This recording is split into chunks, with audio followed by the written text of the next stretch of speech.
Hello guys, thank you for joining us on the English for book. आज जो है हम कुछ इंटरव्यू और रिज्यूम के बारे में बेसिक्स जो है वो सीखेंगे।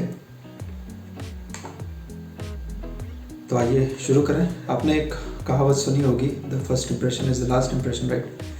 तो कई बार जो है आपका जो रिज्यूम रहता है उसमें यह कहावत जो है फिट बैठती है, क्योंकि आपका रिज्यूम आपके पहले ही जो है इंटरव्यूअर के पास पहुँच जाता है। तो पहले ग्लांस या पहली जो स्क्रीनिंग हम कहते हैं, टेक्निकल टर्म जो है स्क्रीनिंग कहलाती है।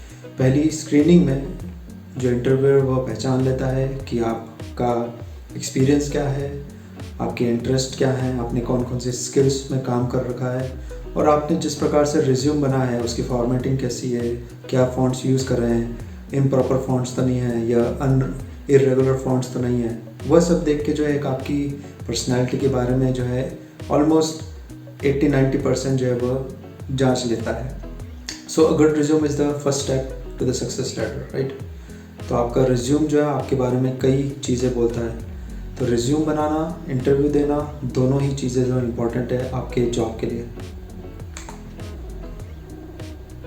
कुछ बेसिक्स जो रिज्यूम के बारे में हैं, 3 प्रकार के रिज्यूम जो हैं हम देखते हैं, सिक्वेंशियल, फंक्शनल और कॉम्बिनेशन।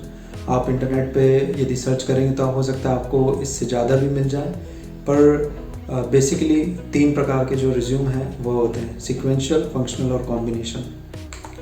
सिक्वेंशियल बेसिकली वह रिज्यूम है जहां आप आपकी एक्सपीरियंसेस को क्रोनोलॉजिकल ऑर्डर में बताते हैं और जनरली जो है डिसेंडिंग ऑर्डर में रहता है। मतलब कि मैं अभी कहाँ काम कर रहा हूँ, करंटली कहाँ काम कर रहा हूँ और मैंने पिछले दिनों में या पिछले सालों में कहाँ कहाँ काम करा है। ओके, सो ये सिक्वेंशियल जो रिज्यूम है वह उनके लिए बेस्ट रहेगा या उनके लिए सूटेड रहेगा जो कि ऑलरेडी काम कर चुके हैं, जिनको कुछ एक्सपीरियंस है। और क्योंकि ये एक सिक्वेंशियल रिज्यूम है और आपको पता रहेगा कि आपने पास्ट में क्या क्या करा है, कौन से प्रोजेक्ट करे हैं, किन किन अचीवमेंट्स को आपने आपके जीवन में, आपके जॉब लाइफ में, प्रोफाइल में जो आपने अचीव करा है वो आपको पता रहेंगे। तो यह एक रिज्यूम, इस प्रकार का रिज्यूम जो है बहुत ही आसान रहता है बनाना और यह जो है डिसेंडिंग ऑर्डर में जनरली लिखा जाता है। इसका कारण यह है कि आप जिस करंट कंपनी में काम कर रहे हैं उससे जो है इंटरव्यूअर हो सकता है आपसे शुरुआत करे बात करने की। यह हो सकता है जिस कंपनी में आप इंटरव्यू देने जा रहे हैं वह आपकी करंट प्रोफाइल से काफ़ी कुछ मैच होता हो। इसी कारण जो है सिक्वेंशियल रिज्यूम में हम जनरली डिसेंडिंग ऑर्डर में जो है उसकी शुरुआत करते हैं। मॉकअप जो है सिक्वेंशियल रिज्यूम का आप देख सकते हैं। आप कंपनी ए में काम कर रहे हैं, आप वहाँ करंट लिख सकते हैं, करंटली वर्किंग लिख सकते हैं या एट प्रेजेंट, जो भी आप लिखना चाहे वो लिख सकते हैं। उसके बाद एक लाइन आप दे सकते हैं आपके काम के बारे में, डेजिग्नेशन के बारे में, स्किल्स के बारे में। और इसी प्रकार से जो कंपनी बी, सी, जहाँ भी आपने काम करा हो वहाँ जो है आप उनके कंपनीज़ के नाम, जो आपकी डेजिग्नेशन थी, जो काम आपने करे, जो प्रोजेक्ट्स करे, वो सब दे सकते हैं। हम इन बातों को जो है डिटेल्स में देखेंगे आने वाले वीडियोज़ में। अभी जो है हम सिर्फ बेसिक्स देख रहे हैं। Next is functional resume. So here you write experiences according to the skills, and this is best suited for those who have no or little work experience. तो इधर आपकी स्किल्स जो मोस्ट रिलेवेंट है, जिस job में आप जाना चाहते हैं वो स्किल्स जो है आप ज़रूर मेंशन करें। ऐसा ना हो कि आप बाकी स्किल्स जो है मेंशन कर रहे हैं परंतु उन स्किल्स की जो है कोई वास्तविकता में रिक्वायरमेंट नहीं है जिस जॉब में आपने अप्लाई करा है, जिस प्रोफाइल में आपने अप्लाई करा है। तो लिस्ट दो skills that are most relevant to the job that you are seeking. और आप यह सिचुएशन अपने आप को जो है इंटरव्यूअर की सिचुएशन में रख के सोचिए, क्योंकि इंटरव्यूअर आपसे जब इंटरव्यू लेगा तो वह जो है आपकी पर्सनल लाइफ में कम इंटरेस्ट रहेगा परंतु आपकी प्रोफेशनल लाइफ या आप किस हिसाब से वैल्यू एडिशन कर सकते हैं कंपनी में उसमें ज़्यादा इंटरेस्टेड रहेगा। So think about what the employer is looking for in relation to what you have done and what you are as a person. तो आप जो है उस बारे में सोचें और यह जो रिज्यूम आप तैयार करेंगे तो वो स्किल्स जो आप मेंशन करते हैं आप मेक श्योर करें कि आप जो है उसके बारे में बेसिक्स पढ़ लें।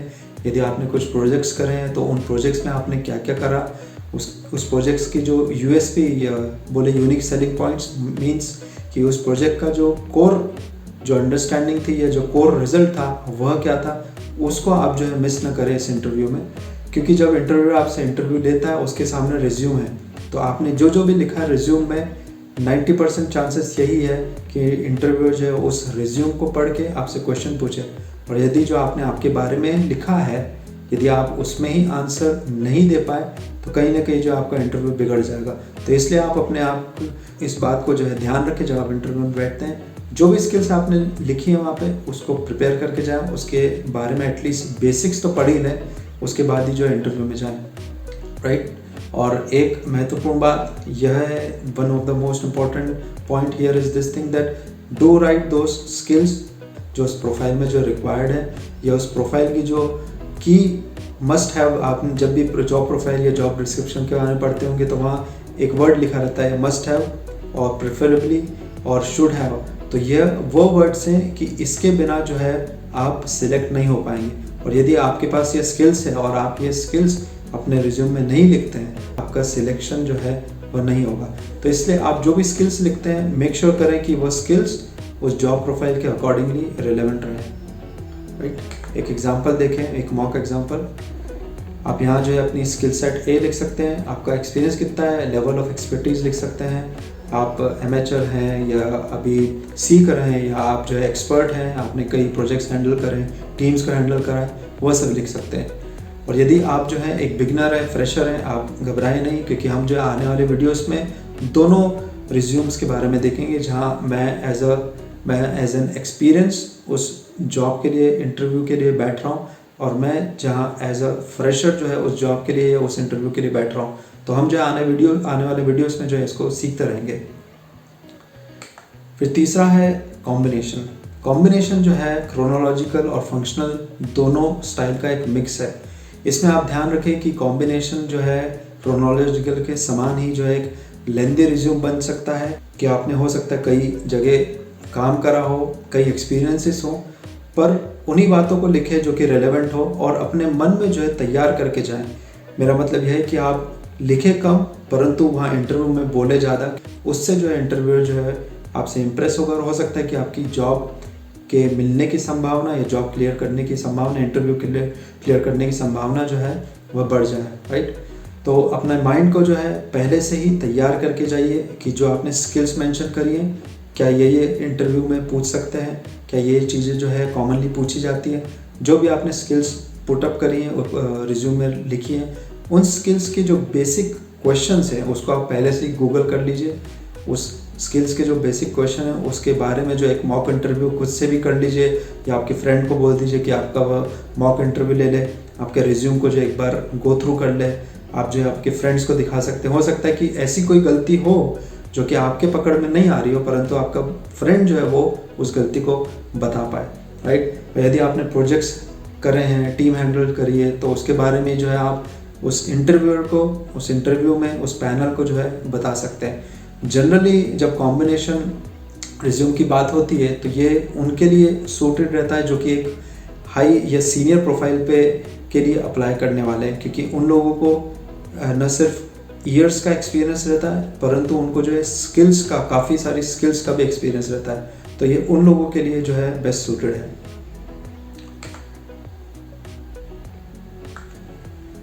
Okay, moving on, so will see some of the elements of an effective resume. एक इफेक्टिव रिज्यूम के क्या क्या एलिमेंट्स होते हैं वो हम देखते हैं। Let's start with the header. Header वह जगह है, it is that place where you mention your contact information, आपका ईमेल आईडी, आपका फ़ोन नंबर जो है आप मेंशन करते हैं वहाँ पे। फिर समरी, फिर experiences, skills, education, interest etcetera. So header और समरी जो है जनरली वह जो है फर्स्ट और सेकंड एलिमेंट रहता है। हेडर क्योंकि फर्स्ट एलिमेंट इसलिए है क्योंकि वहाँ से जो है आपके नाम, आपके बारे में आपका कॉन्टैक्ट नंबर जो है वह रिवील हो जाता है, वहाँ से आपकी जो एक आइडेंटिटी जो है वह रिवील होती है। समरी इसलिए कि आप 2 या 3 लाइन में आपके बारे में, आप जो हैं आपने क्या क्या अचीव करा, आप इस समय किस पोस्ट पे हैं, आप कौन सी पोस्ट को जो है चाहते हैं, उसके बारे में आप लिख सकते हैं, राइट।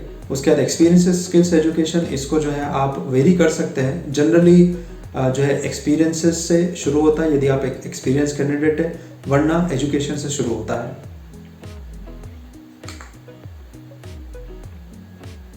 आइए हम कुछ एग्जाम्पल देखें बैड हेडर के। कई बार जो है हम हमारे बहुत ही ज़्यादा पर्सनलाइज्ड ईमेल जो है वह दे देते हैं। फॉर एग्जांपल, जैसे मैंने एग्जांपल लिया है rahul bond007@something.com। तो यह जो है इस बात को अवॉइड करिए। इसका मतलब यह नहीं कि आप यदि ऐसा ईमेल देंगे तो आप सिलेक्ट नहीं होंगे। It does not mean that this is a selection criteria, but it should be good, it would be a good idea कि आप यदि ऐसा कुछ ईमेल आईडी दें contact@something.com, तो ये एक इम्प्रेशन देता है कि आप ऑलरेडी उस प्रोफेशनल माहौल में ढल चुके हैं या उस प्रोफेशनल माहौल में ढलने के लिए तैयार हैं, right. Again, this is not a criteria, this is not a point, this is not a decision point कि आप जो है सिलेक्ट होंगे कि नहीं होंगे, बट ये एक मेरी तरफ से आपके लिए। अगेन, मैंने कई सारे रिज्यूम्स में देखा है, कई बार अपने दोस्तों के रिज्यूम में देखा है कि वो जो है अपने नाम को जो है उसके केस लेटर्स जो है अपर केस को जो है भूल जाते हैं। कई बार अपने फर्स्ट लेटर को स्मॉल में कर देते हैं या लास्ट नेम को या सरनेम को जो है स्मॉल लेटर में कर देते हैं।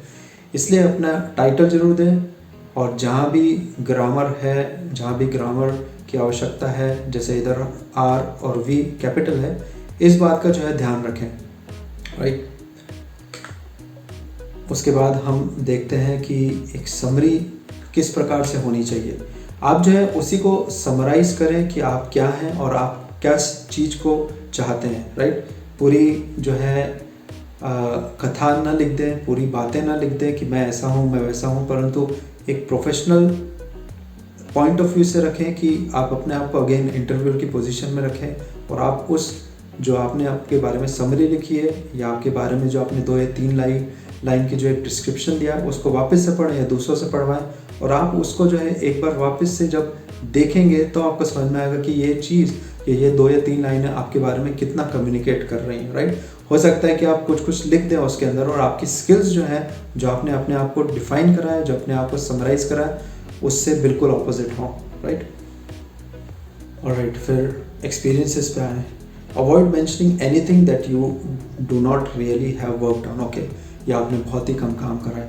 ऐसा कुछ भी ना लिखें जो आपने काम नहीं करा है। कई बार क्या होता है कि हमको कोई कंपनी बहुत पसंद है, हम चाहते कि वो ड्रीम जॉब हमको मिल जाए, पर हम जो है अपने रिज्यूम में कुछ ऐसा लिख देते हैं जिस पे हमने सही में जो है काम नहीं करा हो, यदि काम भी करा हो तो बहुत ही कम एक्सपीरियंस हो। तो ऐसा ना लिखें, या आपने यदि ऐसा लिखा भी है तो उसको जो है बहुत ही वाइजली लिखें, क्योंकि हो सकता है कि उस पॉइंट पे यदि इंटरव्यू कुछ पूछे और आप न बता पाएँ तो कहीं ना कहीं जो है वह बात आपकी पकड़ी जाएगी और हो सकता है आपका इंटरव्यू उस कारण से क्लियर ना हो। तो इसलिए उन एक्सपीरियंसेस को अवॉइड करें जो आपको नहीं है, और यदि आप ऐसा कुछ भी लिख रहे हैं, कोई भी एक्सपीरियंस लिख रहे हैं, तो उन एक्सपीरियंसेस के बारे में अपने मन में पहले से ही बात बना के चलिए, राइट। एक टर्म है जो हम यूज़ करते हैं कि you should drive the interview, right. Interviewer जो है आपको ड्राइव ना करे, परंतु आप जो है इंटरव्यू को ड्राइव करें। You should be speaking in such confidence, और इस हिसाब से आप जो है कामनेस के साथ, एक पॉइज नेचर के साथ उनसे बात करें, उनके रिप्लाई करें, उनके क्वेश्चंस का रिप्लाई करें, कि एक पोजीशन पे जो है एक पॉइंट पे ऐसा हो जाए कि आप जो है उस इंटरव्यू को ड्राइव कर रहे हैं, न कि इंटरव्यूअर उस इंटरव्यू को ड्राइव कर रहा है, राइट। और एक स्टोरी लाइन जो है पहले से ही अपने मन में बना के चलिए कि मुझे इस पॉइंट पे ये बोलना है, मुझे इस पॉइंट पे ये बोलना है। यदि इंटरव्यू मुझसे ये पूछता है तो मुझे ये बोलना है। यदि आपके एक्सपीरियंसेस में गैप है, पढ़ाई में गैप है, तो उसका क्या कारण था, एक वैलिड कारण आप जो है पहले से ही तैयार करके चलें, और उस कारण को या उन पॉइंट्स को जो है पहले से ही मेडिटेट करके चलें, ताकि जब इंटरव्यू पूछे तो आप वहाँ जो है ब्लैंक ना हो जाए, राइट। कभी भी ब्लैंक ना हो इंटरव्यू में। आप जो है हमेशा जो है जो भी क्वेश्चन हो तुरंत जो है उसका जवाब आपके पास होना चाहिए, राइट। और यदि आप फ्रेशर हैं तो आपका रिज्यूम जो है आप और इंटरव्यू जो है आपके कॉलेज प्रोजेक्ट्स के बेस पे बना सकते हैं, या आपने यदि कुछ अचीवमेंट कर रहे हैं, आपको कुछ अवार्ड्स मिले, एजुकेशनल अवार्ड्स मिले, जो भी आपकी अचीवमेंट्स रही हैं आपके एजुकेशनल जर्नी में, उसके बेस पे भी जो है आप बना सकते हैं, राइट। आइए आगे बढ़ें। हम जो आने वाले वीडियोस में देखेंगे, हम देखेंगे कि एक मॉक रिज्यूम प्रिपेयर करेंगे, एक्सपीरियंस के लिए भी, फ्रेशर के लिए भी, और सिचुएशन बेस्ड जो है इंटरव्यू लेंगे, इंटरव्यू की तैयारी करेंगे। एक्सपीरियंस के लिए, फ्रेशर के लिए हम इसमें देखेंगे कि बोथ साइड्स देख रखें। जैसे प्राइवेट यदि सेक्टर है, आप उसके लिए इंटरव्यू दे रहे हैं, तो उसमें क्या क्या क्वेश्चंस पूछे जा सकते हैं, या वैसे उनमें क्या क्या क्वेश्चंस के जो पैटर्न रहते हैं वो क्या होते हैं। यदि आप गवर्नमेंट के लिए बैठ रहे हैं, इंटरव्यू के लिए, गवर्नमेंट जॉब के लिए बैठ रहे हैं, तो उसमें क्या क्या पैटर्न रहते हैं इंटरव्यू के लिए, वो भी हम देखेंगे, right. So thank you for your time. Do like, share and subscribe to the channel. We'll meet soon.